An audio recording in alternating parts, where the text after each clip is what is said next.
Baron Zemo I, deceased. Real name, Baron Heinrich Zemo. Occupation, scientist, special operative for German intelligence, later would-be conqueror. Identity, publicly known.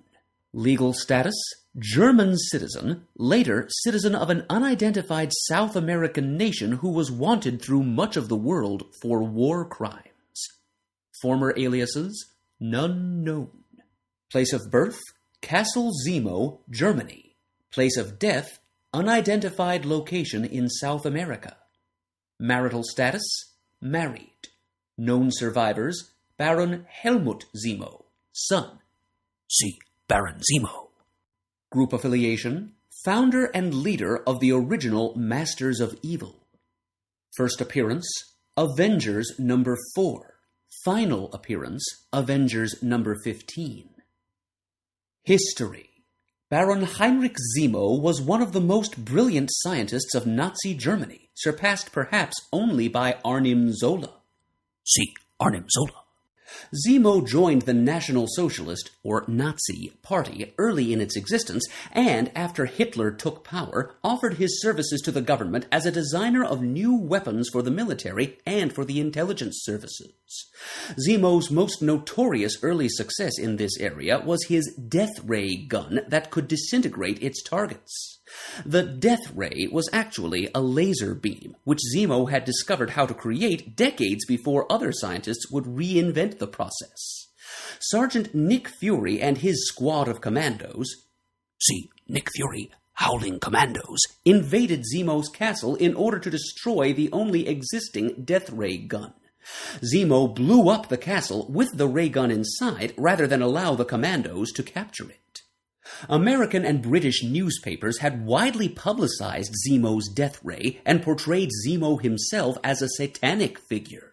As a result, Zemo became one of the men most sought by Allied agents within Germany for capture or assassination. Zemo was hated even by the German people for reasons that remain unrevealed.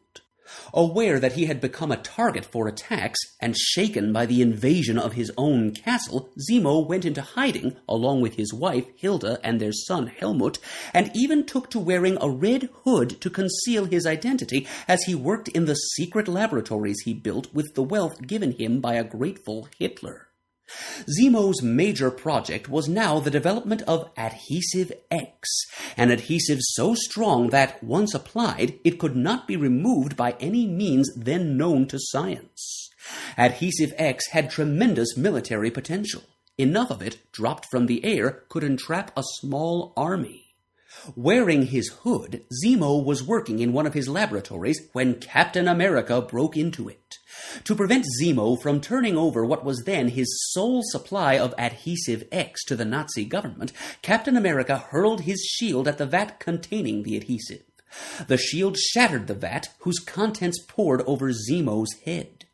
Zemo escaped, but the hood was now permanently affixed to his head. Zemo could see through the hood's eye holes, and it was thin enough to allow him to hear perfectly. The hood had no openings for the nose or mouth, but it was porous enough to allow Zemo to breathe. However, he could no longer eat, and for the rest of his life, Zemo had to take nourishment intravenously. The shock of realizing what had happened to him worked a violent change in Zemo's personality. Although he remained as brilliant as ever, he was now driven by a nearly insane hatred of Captain America, the Allies, and even mankind in general. Zemo even began taking out his hostility on his wife and son. Zemo's hatred drove him to make radical new discoveries in the next few years. In collaboration with Arnim Zola, Zemo created powerful androids which, through means he developed on his own, he could shrink to a size small enough so that he could carry them in a box under one arm, and then could enlarge them again to their full height of 10 feet. Zemo recreated his disintegrator gun, although it was now on a smaller scale, and devised small rocket-powered aircraft. Zemo no longer confined himself to scientific research. With Hitler's permission, Zemo led many missions of sabotage and terror against the Allies himself. Soon, Zemo became the only rival to the Red Skull himself in such activities, and therefore there was an ever-present tension between the two. This tension built to a climax as World War II drew to its end in Europe in 1945. The Russians were marching towards Berlin, and both the Skull and Zemo knew that Germany's defeat was imminent. Captain America and his young partner Bucky had been assigned to guard Allied supply bases in Britain against last-ditch efforts at sabotage by Nazi agents. The Skull was enraged by his repeated defeats by Captain America and was determined that if the Third Reich must fall, then Captain America must die as well. As the second most powerful man in the Third Reich, the Red Skull ordered Zemo to go to London under the pretense of stealing an experimental drone plane from the Allies. The plane would, of course, be useless to Germany at this late point in the war. However, the Skull would see that word was leaked to Captain America that Zemo would try to steal the plane. The Skull ordered Zemo to kill Captain America and Bucky when they tried to stop him from stealing the plane. The Skull reasoned that he would win even if Zemo failed and was captured, for he would then be rid of his greatest rival. Zemo guessed the Skull's motive in selecting him for the mission, but welcomed it, not only as an opportunity to kill Captain America, but also as his official means of leaving Germany before it fell to the Allies. After disposing of Captain America, Zemo planned to fly to South America, where he had already sent much of his wealth and scientific equipment. As Zemo made his preparations to leave for Britain, the Allies secretly airlifted Captain America into Berlin, where he had his final wartime battle with the Skull and then was secretly flown back to England. Upon landing in London, Captain America learned that Zemo would attempt to steal the plane, and he and Bucky arrived at the scene mere moments after Zemo did.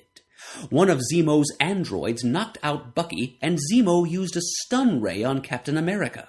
He then dressed his unconscious foes in American Army uniforms over their costumes and had the androids lash them to the drone plane, where they would die in the unprotected flight to Berlin.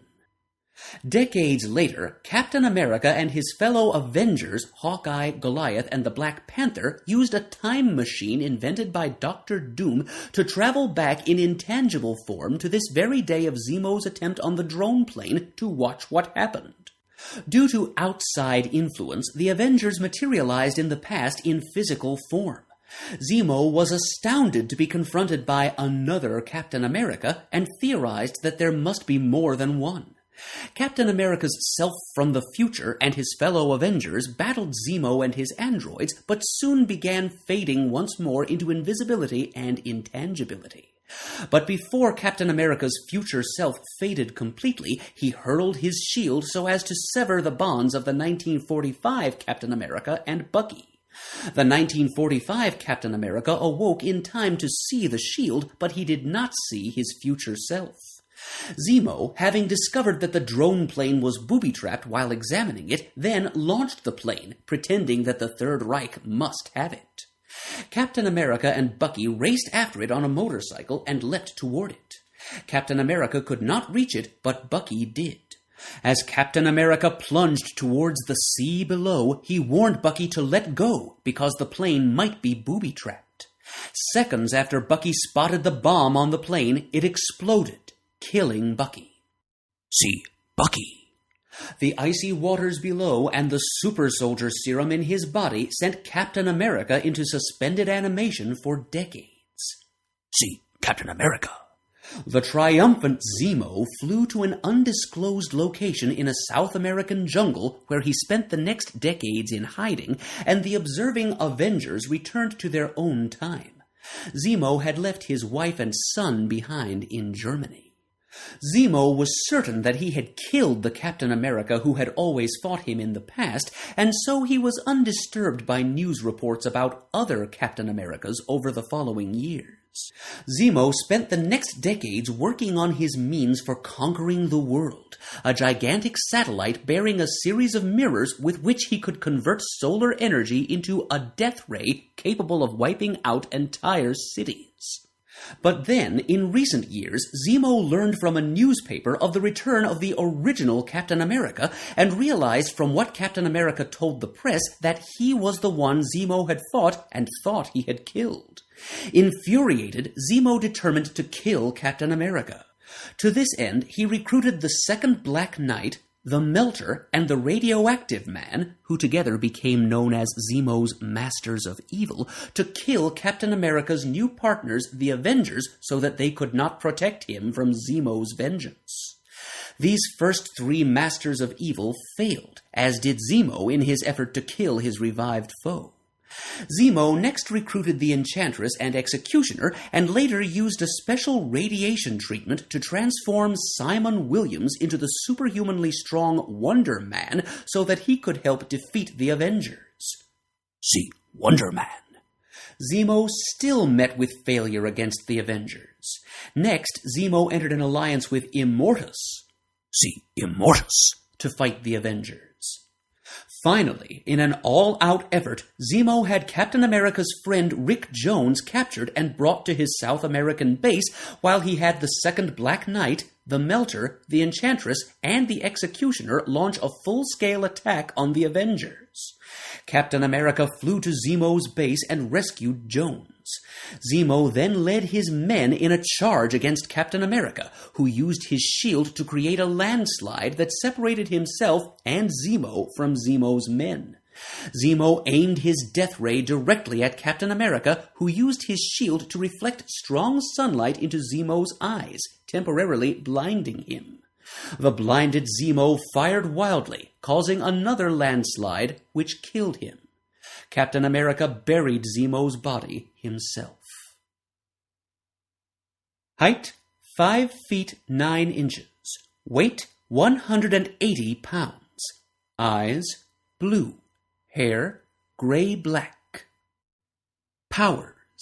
Baron Heinrich Zemo had no superhuman powers, but he spent his decades in South America training himself in methods of unarmed combat, including karate, and remained a formidable master of these skills to the end of his life.